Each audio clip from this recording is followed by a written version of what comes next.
Hi, everyone. This is the final podcast in this series of short podcasts on the subject of consciousness. It's intended to summarize the previous 9 podcasts. So here are the salient points. Consciousness is simply awareness of what's going on around us and what's going on within us. Consciousness gives us light. As we gain more of it, we see more of the big picture. Our reality becomes more peaceful, more abundant, more love-based, and life is easier. Humans are both physical and spiritual. The physical is obviously the body. The spiritual is the soul, which animates the body and gives us all of the non-physical components such as the mind, our attitudes, values, thoughts, preferences, etc. You can do an autopsy and you'll never find these spiritual aspects because they're not composed of matter, they're spiritual. Consciousness also correlates with spirituality. The more conscious we become, the more the spiritual side of our nature develops. When we get enough of it, we become what is referred to as enlightened. And ultimately, when we gain sufficient consciousness, we are no longer physical and we ascend into complete spirituality. To look at this from another angle, science tells us that everything is made up of energy. This energy vibrates, and everything and everyone vibrates at its own unique rate. When the rate of vibration is very slow, we get something that is very dense and physical. As the vibration speeds up, the substance gets less dense and less physical.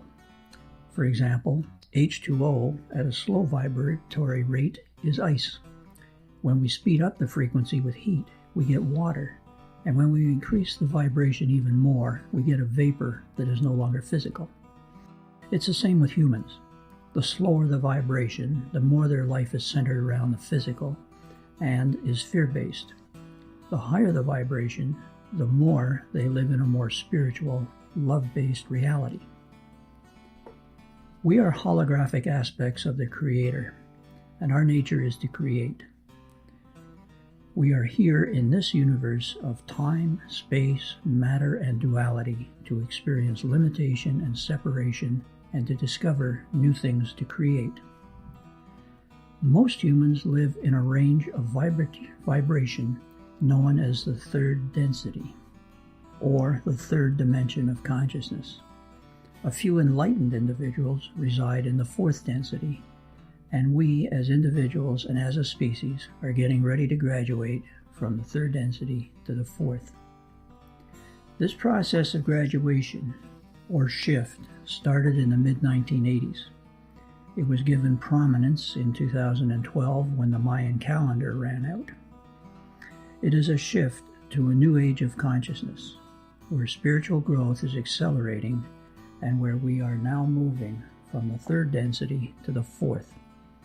The 7th podcast elaborates on this.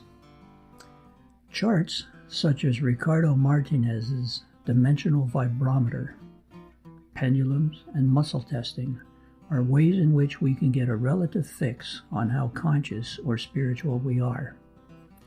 These will not nail it precisely, but they'll give us a good approximation and will allow us to plot progress over time. Here are some of the things that would hold a person's vibration down. Baggage that has accumulated over many past lives that is buried deeply in our unconscious mind that we are not at all aware of.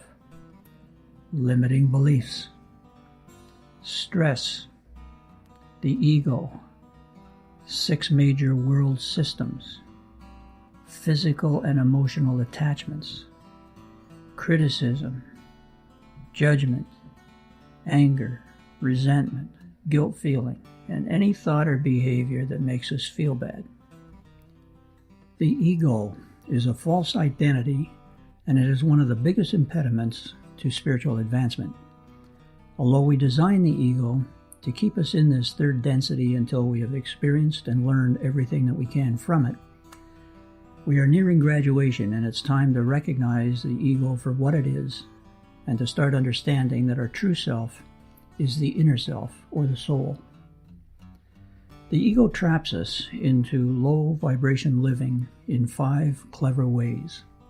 They are the need to understand, the need to be right, a focus on what is wrong, a focus on the past and the future, a focus on what's around us as opposed to what's in us. To hold our vibration down and to keep us in our current reality, we have also created 6 world systems. When you think about each of them, you begin to see how they are each operating from fear, and that this is how they hold us back. These systems are the financial system, the education system, the religion system, the food and water system, the medical system, and the media system. By now you're probably wondering, how do I raise my vibration, expand my consciousness, and grow the spiritual side of my humanity? Here are a few ideas. Through hypnosis and certain other clearing techniques, we can rid ourselves of much of the baggage that we carry around unconsciously. Meditation has a great many laboratory-proven benefits. What science doesn't realize is that these improvements and benefits are simply a byproduct of higher consciousness.